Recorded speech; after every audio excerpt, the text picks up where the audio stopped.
بسم اللہ الرحمن الرحیم۔ آج ہم نے اصطلاحات پڑھنی ہے 49۔ اظہار، نون ساکن، تنوین اور میم ساکن کو ظاہر کر کے پڑھنا، جیسے انعمت۔ اظہار کا معنی کیا ہوتا ہے؟ ظاہر کرنا۔ اظہار کا معنی کیا ہوتا ہے؟ جیسے میں نے بتایا ہو نا، ہر لفظ کے دو معنی ہوتے ہیں، ایک لفظی ہوتا ہے اور ایک اصطلاحی ہوتا ہے۔ تو اس کا لفظی یا لغوی معنی جو ہے وہ ہے ظاہر کرنا، یعنی نون ساکن، تنوین اور میم ساکن کو ظاہر کر کے پڑھنا۔ ظاہر کا مطلب یہ ہوتا ہے کہ اس کے اندر کسی قسم کی تبدیلی یا تغیر نہ کرنا، یعنی غنہ وغیرہ نہ کرنا، اس کو کہتے ہیں اظہار۔ جیسے انعمت، اب نون کو ہم نے بالکل ظاہر پڑھا ہے، میم کو بھی بالکل ظاہر پڑھا ہے، اس کے اندر کسی قسم کی غنے کی آمیزش نہیں کی ہم نے۔ آگے 50 نمبر پہ اقلاب، نون ساکن اور تنوین کو میم سے بدل کر اخفا کرنا، جیسے من بعدی، یہ نون کو میم سے بدل دینا ہے ہم نے، کیونکہ بعد میں با ہی ہے۔ من بعدی، جی آگے 51 اخفا، ادغام اور اظہار کی درمیانی حالت۔ اخفا کا ویسے لغوی معنی ہوتا ہے چھپانا۔ کیا معنی ہوتا ہے؟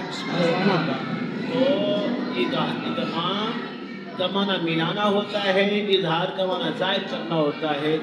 ان دونوں کے درمیان میں مسئلہ رہے تو اسے اخفا کہتے ہیں، یعنی اظہار اور ادغام کی درمیانی حالت، یعنی حرف کے اندر نامکمل طور پر اظہار ہے، نامکمل طور پر ادغام ہے، بلکہ درمیان اس کو کہتے ہیں اخفا، یعنی پوشیدہ کرنا، چھپا لینا، پوشیدہ کرنا یا چھپا لینا۔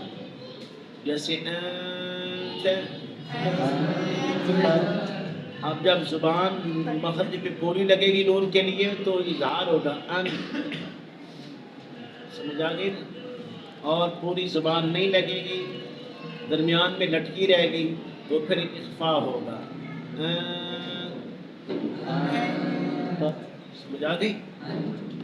ادغام، دو حرفوں کو ملا دینا۔ مدغم وہ حرف جسے دوسرے حرف میں ملایا گیا ہو، یعنی ایک ہوتا ہے مدغم اور دوسرا ہوتا ہے مدغم فی، اس کو سمجھیں۔ ایک ہوتا ہے مدغم، دوسرا ہوتا ہے مدغم فی۔ جس کو ملاتے ہیں اس کو مدغم کہتے ہیں، جس میں ملاتے ہیں اس کو مدغم فی کہتے ہیں۔ جیسے دودھ ہے، پانی اس میں ملایا جاتا ہے تو پانی مدغم ہے، دودھ مدغم فی ہے۔ سمجھ آ گئی نا؟ تو جس کو ملاتے ہیں اسے مدغم کہتے ہیں، جس میں ملاتے ہیں اس کو مدغم فی کہتے ہیں۔ اب دیکھیے جیسے عبدتم، اب یہ دال ہے نا، دال، اس کو تا کے اندر مدغم کیا، ملا دیا ہے تو دال مدغم ہے، تا مدغم فی ہے۔ یہ سمجھنے والی بات ہے کہ ایک مدغم ہوتا ہے، دوسرا مدغم فی ہوتا ہے۔ جس کو ملاتے ہیں اس کو کیا کہتے ہیں؟ مدغم، اور جس میں ملاتے ہیں اس کو کیا کہتے ہیں؟ مدغم فی۔ سمجھ آ گئی نا؟ اچھا، جس حرف میں ملایا گیا اس کو مدغم۔ آگے مثلین، ایسے دو حرف جو مخرج اور صفات میں متحد ہوں،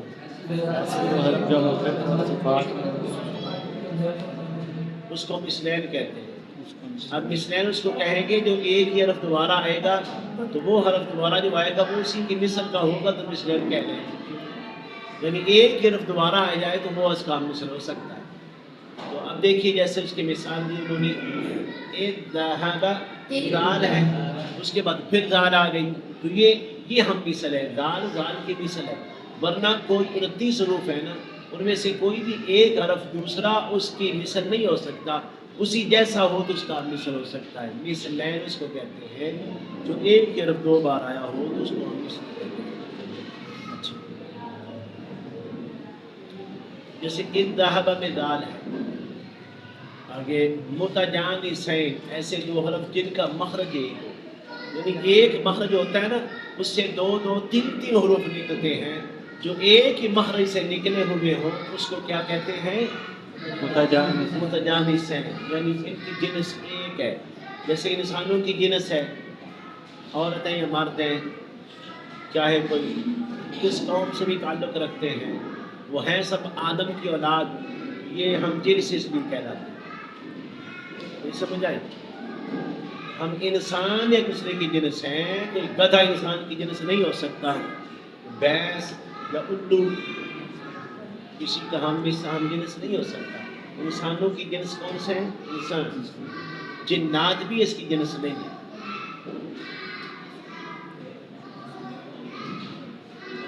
متجانس سمجھ آ گیا؟ ایسے 2 حرف جن کا مخرج ایک جیسے قد تبین، دال اور تا کی جمع سے نکلتے ہیں.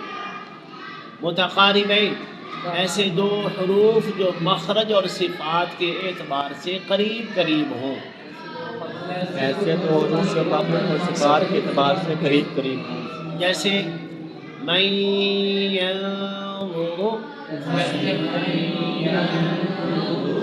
یہ نون اور یا جو ہے یہ اب اس میں قریب قریب ہے. آگے خیشوم، یہ جو ناک کی ہڈی ہوتی ہے نا جہاں سے غنہ نکلتا ہے، ناک کا بانسا، اس کو عربی میں خیشوم کہتے ہیں. ناک کا بانسا. اور غنہ کس کو کہتے ہیں؟ ناک میں آواز لے جانا. بہت ہے. چل